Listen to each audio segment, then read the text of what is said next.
Hi guys, quick sneaker vlog tayo, no? So, last weekend nagpunta ako sa outlet store dito para may idea rin kayo paano presyohan sa outlet store.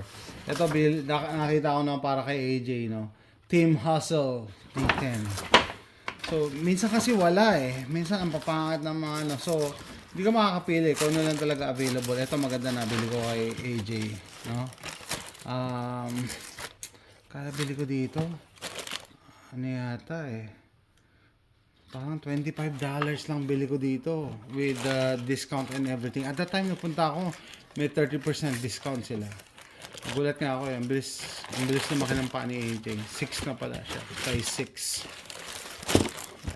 6. $25. So, 25. So, kung kukumpiti mo, wala pang 1.5 sa Pilipinas. Peso sa peso, no? $25. Tapos makita nyo, ano, may cover, no? So, ano lang siya, sale lang siya. Kaiba yung clearance nila. Pag yung clearance kasi, tinatanggal nila yung box.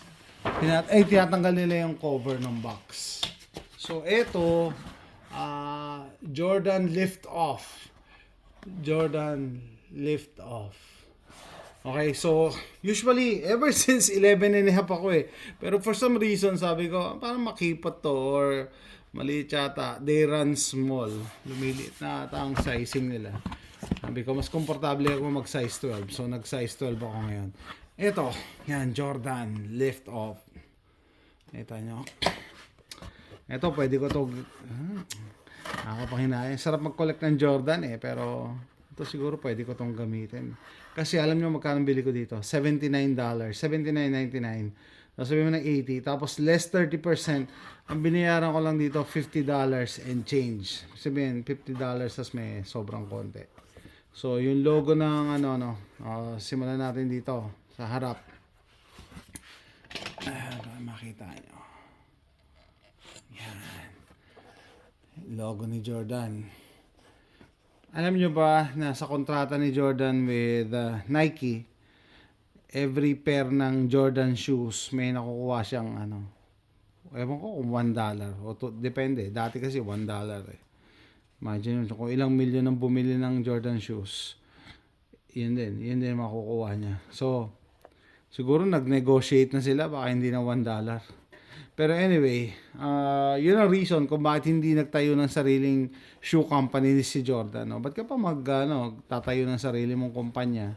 Eh, kumikita ka na dito. No? So, Nike, win-win. Kumikita yung Nike, kumikita rin siya. So, napanood nyo sa Amazon Prime yung story ng Nike. Siya talaga ang bumuhay sa Nike. Anyway, yan yung logo niya. Dito, wala. Maganda sana. Yung isang meron dito eh. Tapos makita nyo yung color nito. Maputlang pula. Hindi pulang-pula. Okay, sa side, may butas for breathability. No? Ano yan? Para sumingaw yung init ang paa. Tapos ito, may air sole. Tapos dito rin, meron din air vent.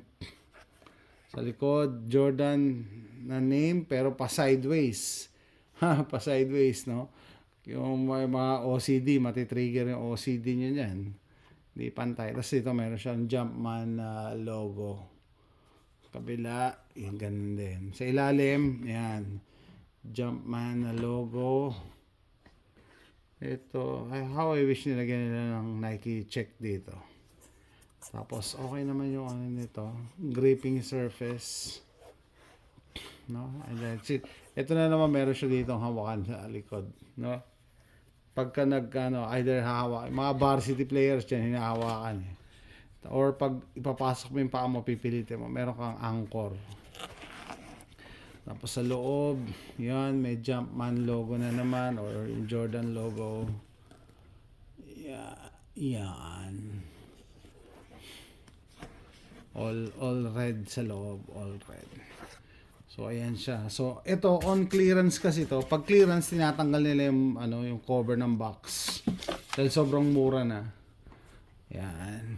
Siguro para hindi ma-resell. Okay. Yan. Okay pa din siya eh. Ano pangalan nito? Jordan Lift Off. Sarap mag-collect ng Jordan kasi iba-iba eh. Iba-iba yung design niya eh. No? Pero, yan. Ito hawig to doon sa Jordan Retro ko. Na regalo sa akin. Gulat kaya miss ko, $50 lang yan. Oo. Na-tsempuan eh. Yun ang ano doon sa outlet store dito eh. Okay. Hindi ka makakapili kung ano lang yung ilabas nila. Tapos kung ano lang yung size na nandun at that time. No? Hindi ka pwede magpahanap pa ng size. So, yan siya. Jordan Lift Off. What do you guys think? So, yan. That's it guys. Quick video lang ng aking sneaker haul sa Houston Premium Outlets. That's it guys. Thanks for watching.